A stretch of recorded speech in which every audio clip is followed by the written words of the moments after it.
ఆంధ్రప్రదేశ్లో రోజు రోజుకి పెరుగుతున్నటువంటి నిరుద్యోగ సమస్య, మరోపక్క పెరుగుతున్నటువంటి అప్పులు, అదేవిధంగా ఎక్కడ చూసినా గంజాయి. ఇలాంటి పరిస్థితుల్లో రాష్ట్రాన్ని అభివృద్ధి పరిచే లక్ష్యంగా యువకాలం పేరుతో తెలుగుదేశం పార్టీ జాతీయ ప్రధాన కార్యదర్శి నారా లోకేష్ చేపట్టినటువంటి యువకాలం యాత్ర 53వ రోజుకు చేరింది. ఉమ్మడి అనంతపురం జిల్లాలోని పెనుకొండ నియోజకవర్గంలో గత 3 రోజులుగా యువకాలం యాత్ర కొనసాగుతుంది. ఈ నియోజకవర్గంలో పెద్ద ఎత్తున యువగాళం యాత్రకు బ్రహ్మరథం పడుతున్నారు. అయితే ఇక్కడ జరుగుతున్నటువంటి యువగాళం యాత్రపై మరికొన్ని విషయాలను తెలుసుకునేందుకు తెలుగుదేశం పార్టీ సీనియర్ నేత నిమ్మల కృష్ణప్ప గారు ఉన్నారు. వారిని మరికొన్ని విషయాలు అడిగి తెలుసుకునే ప్రయత్నం చేద్దాం. నిమ్మల కృష్ణప్ప గారు, నమస్కారం అండి. లోకేష్ చేపట్టినటువంటి యువగాళం యాత్ర మీ నియోజకవర్గంలో గత 3 రోజులుగా కొనసాగుతా ఉంది. అయితే ఈ యువగాళం యాత్రకి ప్రజలు ఎలాంటి స్పందన వస్తుంది? బ్రహ్మాండమైనటువంటి స్పందన అండి.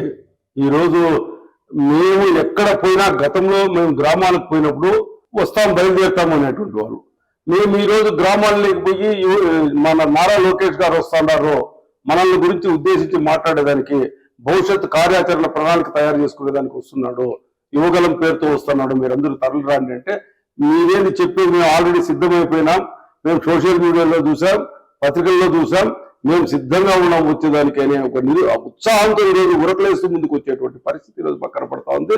మేము కూడా ప్రోగ్రామ్ చేయాలంటే మాకు కూడా ఉత్సాహం ముందు ఉరకలేస్తూ వస్తూ ఉంది. కారణం ఏమంటే ప్రజల్లో ఉన్నటువంటి ఆ చైతన్యం, ప్రజల్లో పార్టీ పట్ల కలిపి పెరుగుతున్నటువంటి ఆదరాభిమానం. అందుకోసం ఈరోజు లోకేష్ యువగలం ప్రోగ్రాము మా శక్తి వంచన లేకుండా కృషి చేశాం. మాకు అదే విధంగా యువకుల నుంచి మంచి తోడు దొరికింది. మేము ఆ కార్యక్రమాన్ని దిగ్విజయంగా ముందుకు తీసుకెళ్తా ఉన్నాం. సార్, అయితే నిన్న జరిగినటువంటి బహిరంగ సభ కూడా వేలాది మంది ప్రజలు, ఇక్కడ ఉన్నటువంటి స్థానికులు కానీ, అదే యువకులు కానీ పెద్ద ఎత్తున కూడా తరలి వచ్చారు. అయితే మొత్తం కూడా అంటే ఎందుకని ఇంత స్పందన వచ్చిందంటారు? బ్రదర్, ఈ రోజు జరుగుతున్నటువంటి అన్యాయం ఒక రకంగా ఉందా? యువకులకు ఏమైనా ఉద్యోగాలు కల్పిస్తామనేటువంటి ఆలోచన ఈ ప్రభుత్వానికి ఉందా? ఈ జగన్మోహన్ రెడ్డికి ఉందా? ఓన్లీ స్థానికంగా ఉండేటువంటి ఎమ్మెల్యేలు, మంత్రులు లోకేష్ జగన్మోహన్ రెడ్డికి చెప్పి ఏదైనా ప్రయత్నం చేద్దాం, మనం పరిశ్రమ తీసుకొచ్చేటువంటి ఆలోచన చేద్దాం. ఈ రోజు పెనుగొండకు కియా పరిశ్రమ లాంటి పరిశ్రమలు వచ్చి వేల మందికి ఉద్యోగాలు దొరికాయి కదా, మనం కూడా ఆ రకమైనటువంటి ఉద్యోగాలు కల్పించేటువంటి ప్రయత్నం చేద్దామనే ఆలోచన ఎవరికైనా ఉందా? ఎప్పుడు ఏమాత్రం కూడా లేదు. యువకుల్లో ఎందుకు ఈ ప్రభుత్వం మీద మరి విపరీతమైనటువంటి వాళ్ళకు ఆలోచన వచ్చేసింది, వద్దు ఈ రాష్ట్రం సర్వనాశనం అయిపోతుంది, మాకు ఉద్యోగాలు దొరకవు, పరిశ్రమలు రావు, మేము ఎటువంటి పరిస్థితుల్లో మళ్ళీ చంద్రబాబు నాయుడు గారిని తెచ్చుకుంటేనే, జగన్మోహన్ రెడ్డిని ఓడిస్తేనే మాకు పుట్టగతులు ఉంటాయి, లేకపోతే ఉండవు అనేటువంటి ఆలోచనలో వచ్చారు. ఈ రోజు యువకులు పక్కదారి పడతా ఉన్నారు. ఒక పక్కన పులివెందుల బ్రాడ్లు తీసుకొచ్చి లిక్కర్ అమ్ముతా ఉన్నారు. ఎప్పుడైతే ప్రజలు దాన్ని వ్యతిరేకిస్తా ఉన్నారో, దాన్ని తిరస్కరిస్తా ఉన్నారో, అప్పుడు ఆటోమేటిక్ గా కర్ణాటక నుంచి లిక్కర్ తెచ్చేటువంటి పరిస్థితి ఈ రోజు మనకు కనపడతా ఉంది. అంటే దానికి ఎవరు దానికి కారకులు? జగన్మోహన్ రెడ్డి. తెచ్చుకునేదానికి ఏమి, ఈ రోజు పక్కదారి పట్టేదానికి కారణం ఏమి? లిక్కరు. ఇది పోతానేటువంటి వాళ్ళు ఎవరు? నిరుద్యోగ యువకులు. కాబట్టి దీనికి కారణం ఏమో ఆలోచన చేసినటువంటి అవసరం ప్రభుత్వానికి లేదా? అదేవిధంగా గంజాయి, ఎక్కడ చూసినా గంజాయి. ఈ గంజాయిని ఏమన్నా వీళ్ళు చేస్తారంటే వీళ్ళే దాన్ని పెంచి పోషించేటువంటి పరిస్థితి ఉంది. కాబట్టి యువతీ యువకులకు ఉద్యోగాలు కల్పిస్తే పక్కదారి పట్టుకోకుండా వాళ్ళు ఉద్యోగాలు చేసుకుని మరి సాఫీగా జీవనం సాగించేటువంటి అవకాశం ఉంటుంది. కాబట్టి ఆ ప్రయత్నం చేయకపోవడం వల్ల ఈ ప్రభుత్వం పట్ల, జగన్మోహన్ రెడ్డి పట్ల తీవ్రమైనటువంటి వ్యతిరేకత ఈరోజు యువకుల్లోనూ, నిరుద్యోగ యువకుల్లోనూ అందరిలో కూడా ఈరోజు వ్యతిరేకత మొదలైంది. సార్, ఈ ప్రభుత్వంలో యువకులు అదేవిధంగా నిరుద్యోగులు ఆ విధంగా దగాపడుతుంటే, అయితే రైతులకు సంబంధించి నిన్న లోకేష్ మాట్లాడినటువంటి సందర్భం కూడా మనం చూసాం. ఏదైతే గొల్లపల్లి రిజర్వాయర్ సంబంధించి తెలుగుదేశం ప్రభుత్వంలో దాన్ని పూర్తి స్థాయిలో నిర్మాణం చేసి రైతులు ఆదుకున్నటువంటి పరిస్థితి. అయితే దీనికి సంబంధించి అంటే శ్రీశైలం బ్యాక్ వాటర్ వచ్చే కెనాల్ సంబంధించి కొంత సమస్య ఉంది. అయితే వైసీపీ ప్రభుత్వం దానికి, ఈ నియోజకవర్గానికి కొంత హామీ కూడా ఇవ్వడం జరిగింది. అంటే దాన్ని వెడల్పు చేసి గొల్లపల్లి రిజర్వాయర్ కి పూర్తి స్థాయిలో నీటిని అందిస్తాను. అదేమన్నా నెరవేరింది అసలు? లేదండి. యాక్చువల్ గా ఆ రోజు మహానుభావుడు ఎన్టీ రామారావు గారు 3,60,000 ఎకరాలకి నీళ్లు ఇవ్వాల రాయలసీమ ప్రాంతానికి, అనంతపురం జిల్లాకి ప్రత్యేకంగా, మరి అదేవిధంగా చిత్తూరు జిల్లాకి ఈ నీళ్లు ఇవ్వాలనేటువంటి ఉద్దేశంతో లిఫ్ట్ ఇరిగేషన్ ఎంతో ఖర్చుతో కూడుకున్నటువంటి ప్రాజెక్ట్ అయినప్పటికీ దాన్ని చేపట్టాడు. మరి అదే విధంగా చంద్రబాబు నాయుడు గారు దానికి ఫౌండేషన్ స్టోన్ వేశాడు. వేసిన తర్వాత రాజశేఖర రెడ్డి వచ్చి ఊరికే కాలువలు కొట్టి ఆ ముళ్ళు తీసి పక్కన వేసి ఆయన కావాల్సింది రావాల్సింది రాబట్టుకొని వెళ్ళిపోయాడే తప్ప చేసింది ఏమీ లేదు. చంద్రబాబు నాయుడు గారు వచ్చిన తర్వాత ఎంత వేగవంతంగా కాలువల పక్కన పండుకొని ఒక ప్రొక్లైనర్ ఉపయోగించి 4-5 ప్రొక్లైనర్లు ఉపయోగించి ఆ రకంగా త్వరితగతిన కెనాల్ పూర్తి చేసి ఒక పక్కన పట్టిసీమను చేశాడు, ఇంకో పక్కన ఈ కెనాల్ పూర్తి చేశాడు. పట్టిసీమ నుంచి తీసుకొచ్చి గోదావరి నీళ్లు కృష్ణాలకు కలిపాడు, కృష్ణాకు పోయే నీళ్లు తీసుకొచ్చి రాయలసీమకు నీళ్లు అందించాడు. ఈ ప్రక్రియ చేసిన దాని నుంచి ఈ రోజు మా జిల్లాలో సర్వసాధారణంగా ఎప్పుడూ కరువు ఉంటుంది. ఏ 10 సంవత్సరాలకు ఒక సంవత్సరము కరువు అనేది లేకోకుండా పోతుంది. అటువంటి సందర్భంలో ఆ విధంగా కాలువలు తవ్వి రిజర్వాయర్లు కట్టి రిజర్వాయర్లో నీళ్లు నింపాడు కాబట్టి ఈ రోజు కొంత మేరకు మేము సక్సెస్ కాగలిగినాం. ఇంకా కొంత ప్రక్రియ నిలిచిపోయి ఉండేది. అయితే జగన్మోహన్ రెడ్డి ఒక హామీ ఇచ్చాడు, ఈ కాలువల ద్వారా వచ్చే నీళ్లు సమృద్ధిగా రిజర్వాయర్లు నిండేదానికి సకాలంలో నిండేదానికి సరిపోవడం లేదు.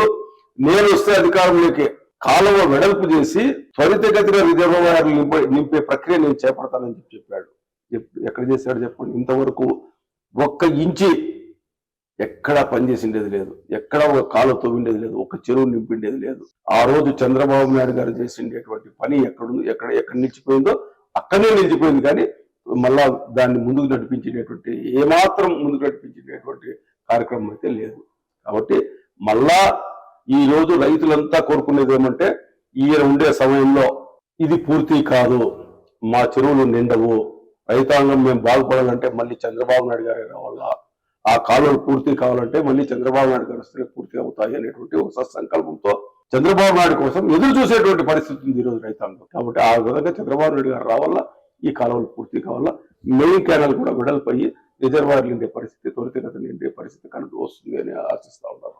అనంతపురం జిల్లాకి ఇటు వైసీపీ ప్రభుత్వం ఈ విధంగా మోసం చేస్తూ ఉంటే, ఇక్కడ ఉన్నటువంటి స్థానికంగా ఉన్నటువంటి ఎమ్మెల్యే ఎవరైతే ఉన్నారో శంకర్ నారాయణ, ఏంటండి ఈ నియోజకవర్గాన్ని అంతా 3 ముక్కలు అంటున్నారు. అసలు ఏంటి ఆ 3 ముక్కలు ఏంటి? శంకర్ నారాయణ గారు ధర్మవరం నుంచి ఇక్కడికి వచ్చాడు. ఆయన నేటివ్ ప్లేస్ వచ్చి ధర్మవరం నియోజకవర్గం. ఆయన తీసుకొచ్చి ఇక్కడ పెట్టారు. ఇలా ఏదో వరకు పెడతారని చెప్పి ప్రజలంతా ఊహించుకున్నారు. కొత్త వింత పాత్ర అవుతా అనే విధంగా జనాలు ఆలోచన చేశారు. తీరా వచ్చిన తర్వాత ఆయనకి డెవలప్మెంట్ ఓరియంటేషన్ అనేటువంటిది లేనే లేదు, సర్వీస్ ఓరియంటేషన్ అనేది లేనే లేదు. ఆయన వచ్చిండేది కేవలం డబ్బుల సంపాదన కోసమే వచ్చాడు, వేరే ఆలోచన లేనే లేదు. పరిగిలో ఒక తమ్ముని పెట్టాడు, గోరంట్లో ఒక తమ్ముని పెట్టాడు. ఆడేమో రవి పనిచేస్తాడు, ఈడేమో మల్లికార్జున పనిచేస్తాడు. వీళ్ళు ఏం పనిచేస్తున్నారంటే ప్రజల కోసం పనిచేయడంలా ఎవరు వెంచర్ వేస్తా ఉన్నారు, ఎవరు రియల్ ఎస్టేట్ వ్యాపారం చేస్తా ఉన్నారు. ఆ రియల్ ఎస్టేట్ వ్యాపారం చేసే దాంట్లో చట్టంలో ఉండేటువంటి లొసుకులను బేస్ చేసుకొని నిలుపుదల చేయించడము, అతను పోయి ఎకరా తింటారు 10 లక్షలు 15 లక్షలు ముడుపులు అప్పచెప్తే ఆ డబ్బులు తీసుకోవడము, ఆటోమేటిక్ గా పనులు చేసుకోకపోండి అని చెప్పడం. ఇదే ప్రక్రియ తప్ప వేరే ఆలోచన లేదు. ఎక్కడ డబ్బులు వస్తాయి అక్కడ డబ్బులు తీసుకోవాలి. ఎంత మేము మా జీవితంలో ఇన్నేళ్ళు సర్వీస్ చేశాం. దాదాపు ఎన్టీ రామారావు గారి సమయం నుంచి నేనున్నా. ఆ రోజు నుంచి ఈ రోజు వరకు ఎంతో పనిచేశాం. మేము ఎప్పుడు కూడా డబ్బులు అనేటువంటి ఈ మండలంలో ఎవరు కూడా నిమ్మల కృష్ణప్ప గారు 1 రూపాయలు తీసుకొని పనిచేసినాడు అనేది ఎక్కడ ఆరోపణ ఉండదు మా మీద. అదే విధంగా పార్థసారథి ఈ విధంగా పనిచేశాం. అటువంటి పరిస్థితుల్లో ఈ రోజు డబ్బు తప్ప వేరేది లేకుండా వేరే వ్యామోహమే లేకుండా పనిచేస్తున్నాడు శంకరనారాయణ అంటే ఎంత దీనమైన పరిస్థితి ఉందో, ఎంత అధ్వానమైన పరిస్థితి ఉందో ఒకసారి ఆలోచన చేసుకోండి. కాబట్టి శంకరనారాయణ ఎమ్మెల్యేలో మంత్రుల్లో జగన్మోహన్ రెడ్డి ఏమో ప్యాలెస్ విడిచిపెట్టి బయటికి రాడు. ఈ పరిస్థితుల్లో మళ్ళీ చంద్రబాబు నాయుడు గారు రావాలా, చంద్రబాబు నాయుడు గారి తరఫున వచ్చే ఎమ్మెల్యేలు రావాలా, మాకు సర్వీస్ జరగాల, మేము ముందుకు పోవాలనేటువంటి ఆలోచన ప్రజలు రైతాంగం ఉన్నారు. ఇవాళ మీ విలువైన సమయాన్ని మాకు అందించినందుకు ధన్యవాదాలు కృష్ణప్ప గారు. అయితే మొత్తం మీద అంటే ఈ పెనుకొండ నియోజకవర్గంలో ఇక్కడ ఉన్నటువంటి స్థానిక ఎమ్మెల్యే నుంచి మంత్రుల నుంచి సీఎం వరకు కూడా ఎలాంటి అభివృద్ధికి ఈ నియోజకవర్గం నోచుకోలేదు. అదేవిధంగా గతంలో ఇచ్చినటువంటి హామీలన్నింటినీ కూడా ఎక్కడ కూడా నెరవేర్చినటువంటి దాఖలాలు లేకపోవడంతో ఇక్కడ ఉన్నటువంటి రైతులు కానీ, అదేవిధంగా విద్యార్థులు కానీ, అదేవిధంగా స్థానికంగా ఉన్నటువంటి వ్యాపారస్తులు కూడా ఎంతో తీవ్రంగా నష్టపోతున్నారు.